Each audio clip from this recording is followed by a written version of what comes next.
going to talk next about is writing. I could do it on the list of the. There's a big whole of things what we can do. We've got also about video blogging. I suppose video blogging and writing kind of on a sense kind of thing, kind of writing and blogging. I mean, it's almost the same. They're almost like video.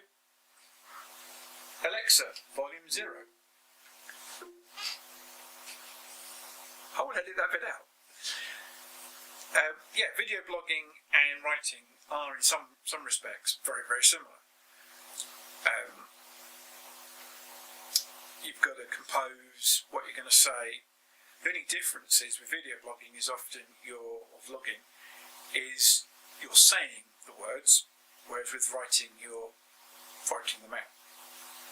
A further difference is with vlogging you have tone of voice, which is very hard to convey with writing. You have to say, this is the tone of voice, or indicate it with punctuation, or from context. So there are some similarities, but they do deviate from each other to a degree. Okay, I'm going to, for the recording, I'm going to ask 3 questions. So I'm going to pause and ask 3 questions. So don't answer them until I finish the 3rd. Okay. Right. Why are you writing? Who's your target audience to writing? How do we video blog?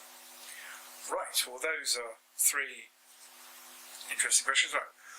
Why do I write? I write primarily because I feel like I have to. There's so many sort of stories and ideas and thoughts buzzing around in my head that if I don't get them out and trap them on paper, they'll probably overwhelm me. I mean, on any given day I have more ideas that I write down than I can actually ever do anything with.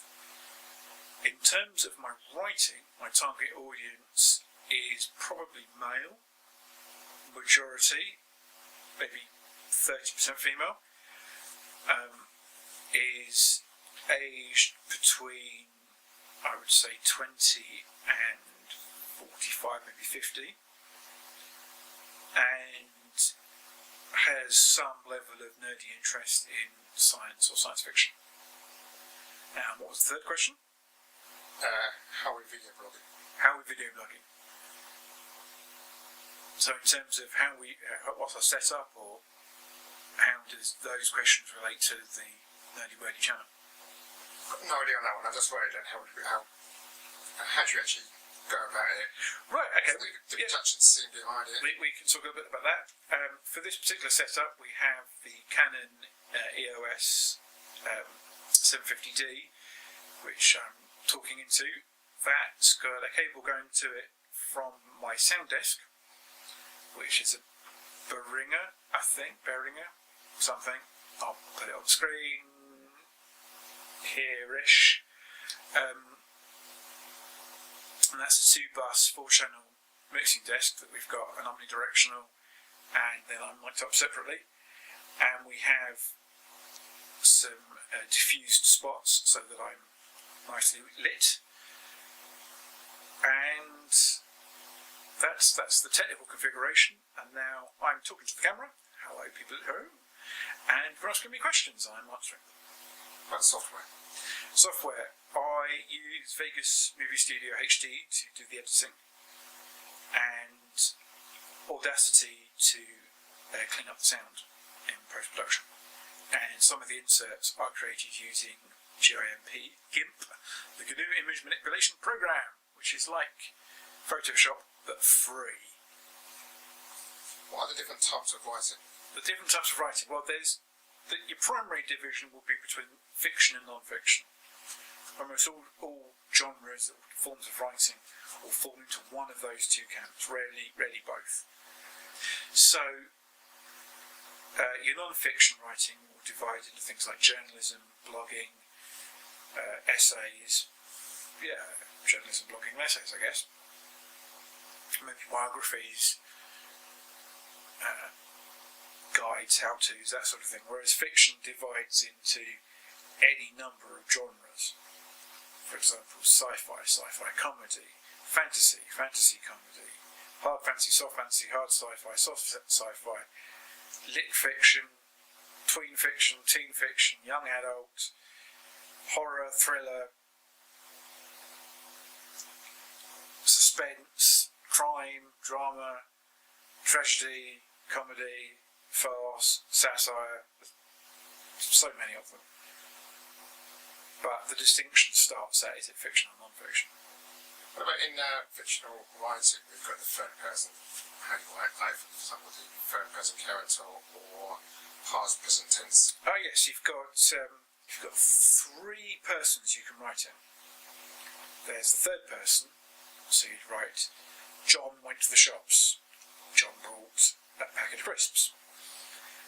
Your first person, I went to the shops. I bought a packet of crisps. My name is John. You've also got second person, which is not so common and a little bit tricky to use. You went to the shops. You bought a packet of crisps, and your name is John. That's second person. Don't use second person unless you really know what you're doing, because it's tricky as heck. It's very easy to make it sound silly. Apart from choose your own adventure stories, I can't think of anything that was written in second person. And then you've got your tenses. So you've got past tense, which is the story has already happened. So John went to the shops. John was thinking about crisps when he went there, and so he bought some. Then you've got present tense. John is going to the shops. John is buying a packet of crisps. Again, outside of children's stories, don't know when present tense is used. Very difficult. And then you've got future tense.